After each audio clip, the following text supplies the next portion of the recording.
afternoon and welcome to NTA Benin News Update. I am Anwuli Okolo.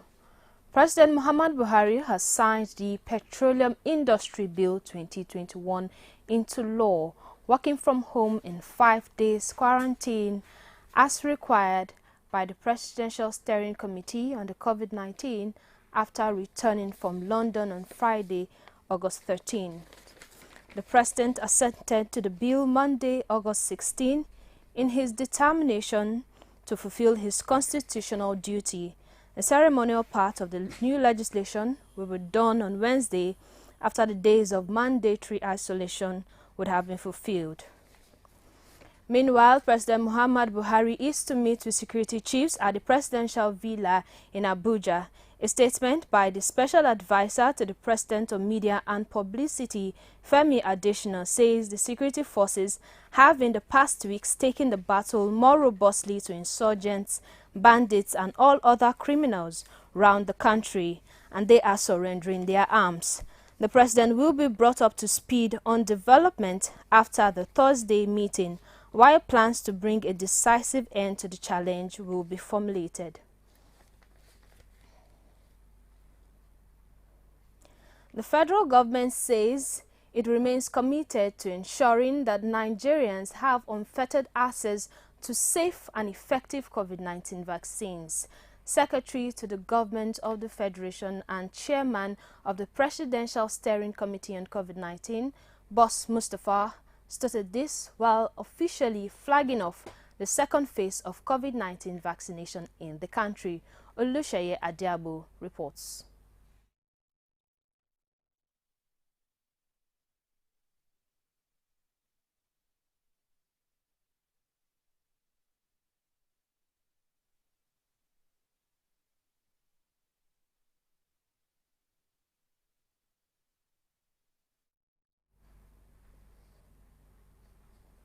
Details of that report will come up while in the course of this update.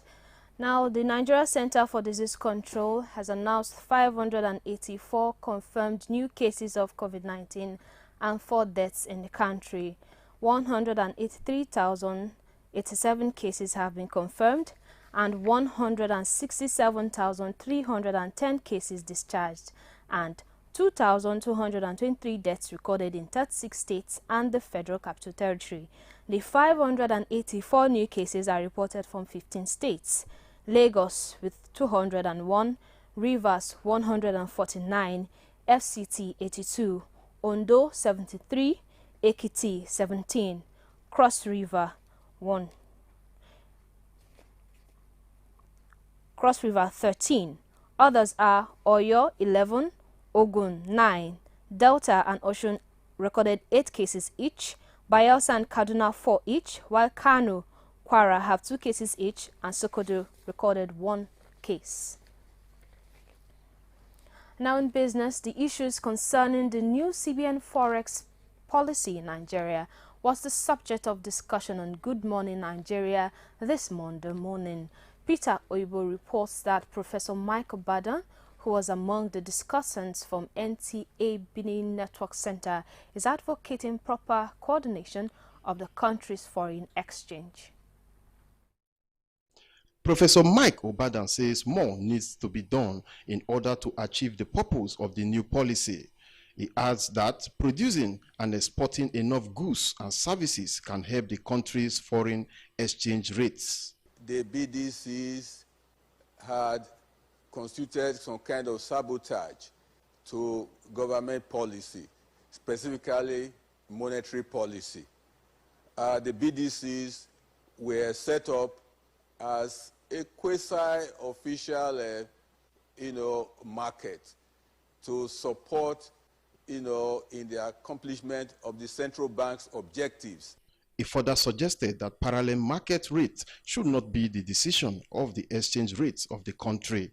At the beginning, they were not supposed to access foreign exchange, officially, but they agitated after operating, and then central bank, acceded to their request.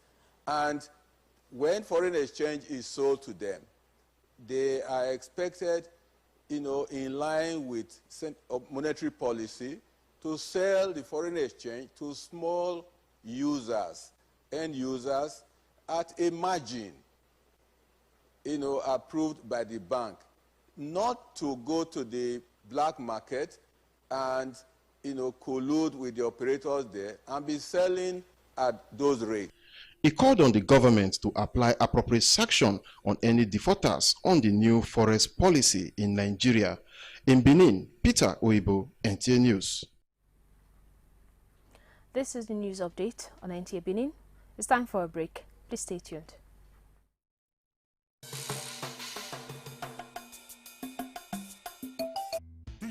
In Aduawa and its environment, or you need a conducive and open field in Aduawa for your wedding receptions, birthday parties, annual ceremonies, family or corporate events in a serene and conducive environment that is close to nature. Then look no further. NTA Benin Aduawa is the place for you. NTA Benin Aduawa has a large field for all your other events and ceremonies. Also, at NTA Corporate Headquarters, TV Road, we have a state-of-the-art, fully air-conditioned, ultra-modern hall for all kinds of indoor events with a standby generating set to ensure constant power supply. We also have the NTA Pavilion for all your outdoors events at the same venue. Guess what? Our prices are affordable, locations are easily accessible, venues conducive and highly secure. Our outside broadcast van is available 24 hours and can broadcast your event live. And above all, you can air your event on our award-winning programs like Events and Style. Wow! What are you waiting for? Grab this opportunity and have your celebration in a grand style. For inquiries and bookings, please call NTA Benin, the award-winning station. This life I can't keep myself. I can't keep myself.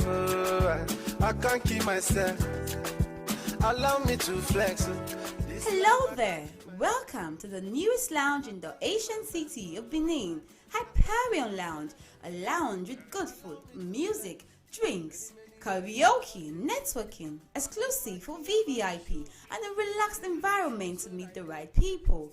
Hyperion Lounge is situated at Rooftop Floor, which has a panoramic view of the city. Visit us at 76 Akpakava Central Hotel, Efedosa Signature, opposite First Bank, Benin City. For seat reservation, call 091-5111-1123. Follow us on Instagram and Facebook at Hyperion Central. Email info@hyperioncentra@gmail.com. All COVID-19 guidelines is strictly adhered. Hyperion Lounge, exclusivity redefined.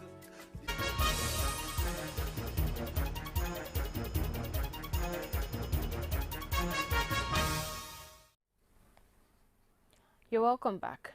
The federal government recently expressed its willingness to reintroduce toll collections on designated dual carriageways across the country. Against this backdrop, correspondent Goodluck Anaini spoke with a cross-section of Benin residents, and this is what he came back with. In 2003, the administration of former President Olusegun Obasanjo dismantled all toll plazas on federal roads throughout the country. 18 years after, the Buhari-led administration has resolved to reintroduce the toll gates, but with significant modifications. The tolling policy document indicates that only 5,005 kilometers of the federal roads, representing 14.3% of the total network, will be available for tolling, and vehicles will pay between 200 and 500 naira per trips, depending on their make. However, diplomatic, military, paramilitary vehicles, and as well as tricycles and motorcycles will be exempted from toll payment. Although this respondent lauded the initiative, they urged the federal government to put in place plans that will guide against mismanagement in order to avoid the mistakes of the past. So the area where I'm looking at it, they should make the fare not a little bit high, so that it can be friendly to the people. People can still pay it and not complaining.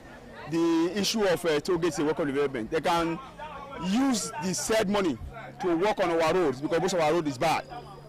If it's properly used, it's a welcome development. It's a welcome idea anyway, but that's not the main problem we have in this state or in this country. The money for that token is supposed to use it. If he's flying over now, prefer flying over. If he's flying over, it's better. But if that's what they want, it's a welcome development. Very good if we're able to do it. We are hearing by some fallacies of war in Nigeria. So we don't believe they are saying again. We believe it, they're doing it. So if they do it, we appreciate. And we thank God for that glory. As the federal government concludes plans for the toll gates, experts in the transportation sector express optimism that with the right policy in place, the sector is set to promote the ease of doing business. In Benin, good luck in NT News. The Institute of Continuing Education was once one of the most popular schools in Edo State. It provided opportunities for youths who failed WAEC or adults who missed secondary school or want to make up for unused chances for further education. ICE gave them a chance to rewrite and further their education. 4 years after its closure by the state government, the school is now a shadow of its old self. Agatha Egwareojo was there and reports that much as it looks abandoned from the outside, some private individuals and churches have turned the school into an arena for worship and private tutorials.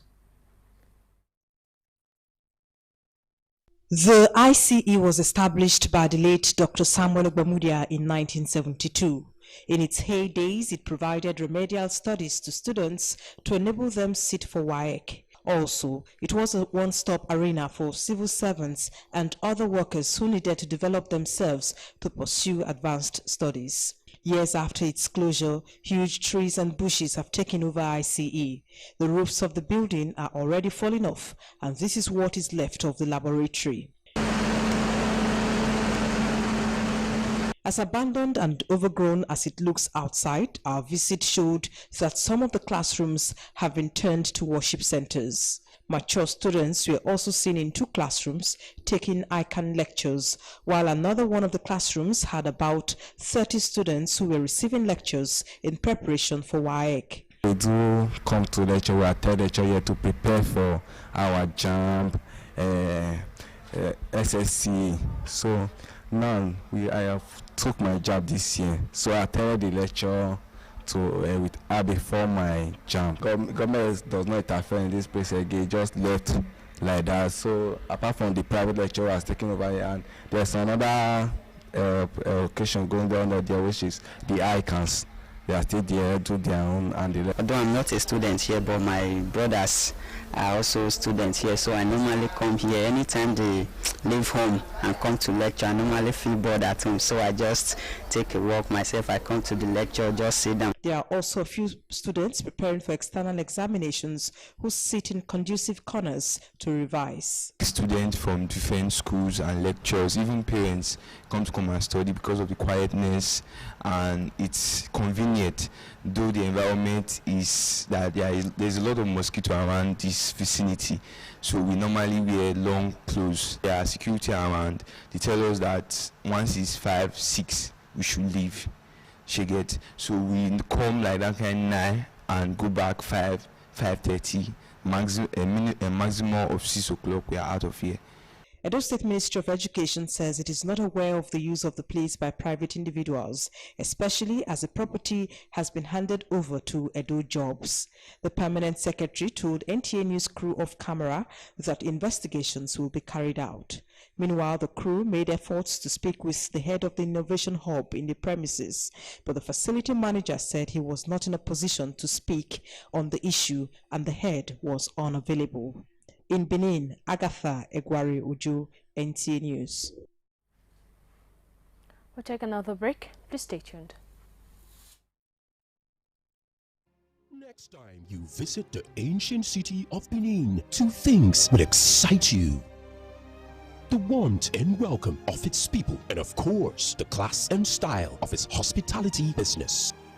Randeki Gold, home of hospitality like no other, located in one of the most serene environments in the ancient city, truly classy and exquisite with world-class facilities, fully equipped digital multipurpose hall with life-size, ultra-high definition LED screen, 180 square meters king-size swimming pool with bubble bath, enough to leave you breathless.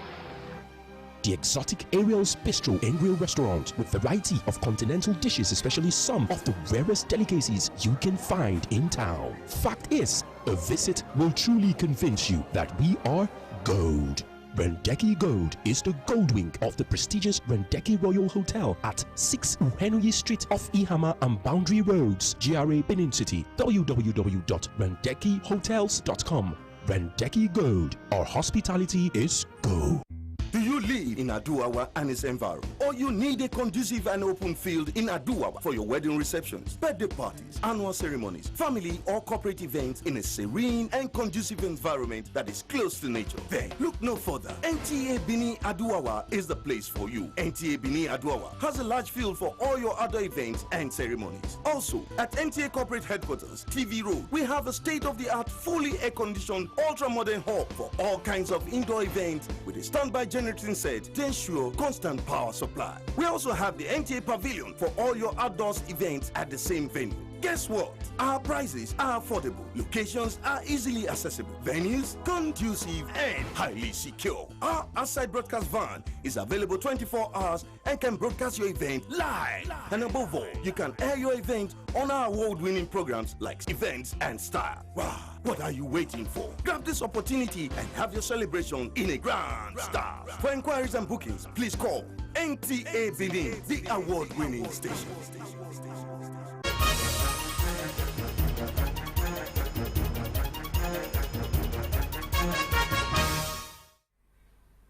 You're welcome back.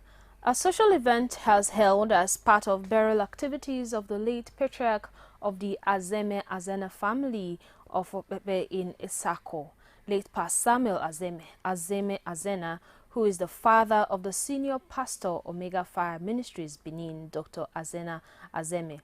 Akim Etayohai reports that the founder of the Omega Fire Ministries worldwide, Apostle Johnson Suleiman, was among the guests at the event.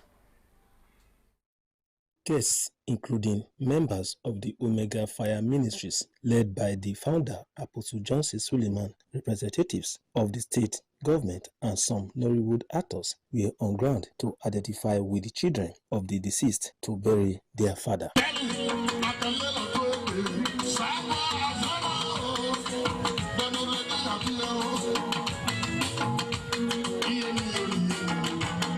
The representative of the Edo State Deputy Governor and former Commissioner for Water Resources, Moses Agbuko, representative of the acting Chief Judge of Edo State, Mrs. Caroline Aje, and the founder, Omega Fire Ministries, Apostle Johnson Suleiman, urged the children to uphold the virtues of their late father. They should keep on the legacy, the good legacy that Papa left behind. A very good life. We are here to celebrate him here. He sent his regard to the family. Now that their father is not even alive, this is the time for them to even bond more together. There is nothing as important, as valuable as family. And the strength of family is unity. The children, including a senior pastor in Omega Fire Ministries, Dr. Azena Azeme, took turn to dance to the musical tune of the great Ekpeyok. Dr. Azena Azeme and other children paid tributes to their late father. That was a man of peace, a man that can sacrifice anything to achieve peace. Secondly, was a lover of God. My father was a kind man. He's a nice man. He doesn't quarrel and he doesn't annoy. Whenever you offend him, just tell him you offend him. Once he just forgive you. Well, all I have to say is that I will miss him so much. Most especially, I learned a lot of things from him before he lived. Late Pa Kedi Samuel Azena Azeme died at the age of 85. He survived by a wife, several children, and many grandchildren. In Okpekpe, Akim Etayora, NTA News.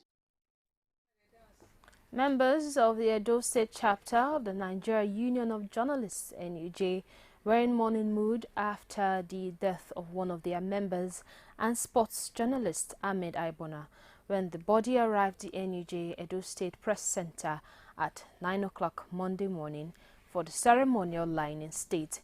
Members in their tributes described the death of late Aibona as great loss to the union. The remains of the Former chairman Ahmed Aigbona, who died on Sunday night, shortly after he had complained of impeded breathing, arrived the NUJ secretariat where union colleagues paid him a brief but fond farewell. Yes, I know, there is another fellowship in heaven. I know there is another fellowship in heaven. Some members of NUJ and relatives of the deceased spoke on the life of the media icon.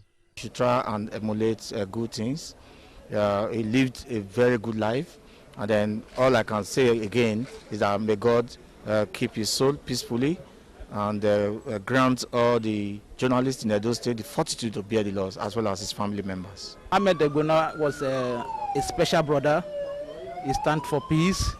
Anywhere he was, there was peace. He is a very energetic person, somebody very reliable. Somebody that has high integrity and is a very bold person, fearless.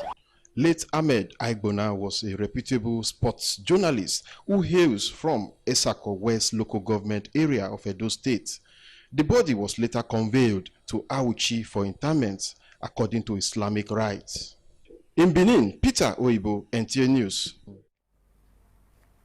Meanwhile, the Edo State Governor Gordon Obaseki commiserates with the immediate family, friends, the Swan, and journalists in Edo State over the death of a renowned sports writer and former chairman of Sports Writers Association of Nigeria, Edo State Chapter, Comrade Ahmed Aigbona. The statement describes Ahmed Aigbona as a personified writer in sports journalism who was a rally point for stakeholders in Edo State Chapter of SWAN and Nigeria at large. The statement regrets that the sudden demise of the late Ahmed Aigbona has created a vacuum in the sports writers' family. Let's now join Amazi Marcos for Sports Update. Sokoto emerged overall winners of the National Junior Handball Championship decided at the Giginya Memorial Sports Center in Sokoto. In the under-12 boys category, Kaduna beat Sokoto 24-23 goals to win, but placed first in the under-12 girls class ahead of Boko in Benue State and Plateau State. Kebbi lost to Sokoto 14-34 goals in the finals of the under-15 boys, where Adamawa placed third. Sokoto's dominance extended to the under-15 girls category as they were victorious over Abia State 19-14, with Kaduna emerging third in the competition organized by the Handball Federation of Nigeria and sponsored by the Sokoto State government. The chairman FCTFA Mukhtar Adam Mohammed has promised to provide adequate training for FCT coaches as a way of improving the standard of football in the country. He was speaking when the coaches visited him. For you to be a sound coach and to be reckoned with, you need to go and obtain the requisite qualification. Now it will be more ideal for you to do the work and you to be fair. And then when we need any coaches, we'll come through you. Meanwhile, world number 2 Daniil Medvedev of Russia continued his preparation for the U.S. Open with a 6-4, 6-3 triumph over the American Riley Opelka in the Canadian Open final in Toronto. He earned his 12th ATP title in 1 hour 25 minutes. In a related development, 20-time Grand Slam winner Roger Federer is out of the U.S. Open, which begins on August 30 because he needs another knee surgery on the knee he injured again during the grass court season. The 40-year-old Swiss tennis great, speaking on Instagram, revealed he will be sidelined for many months as he fights to recover and resume his glittering career. With Sports Update, Manzi Marcus, NTA News. That concludes the news update. Join us again at 7 o'clock in the evening for the main news. Good afternoon.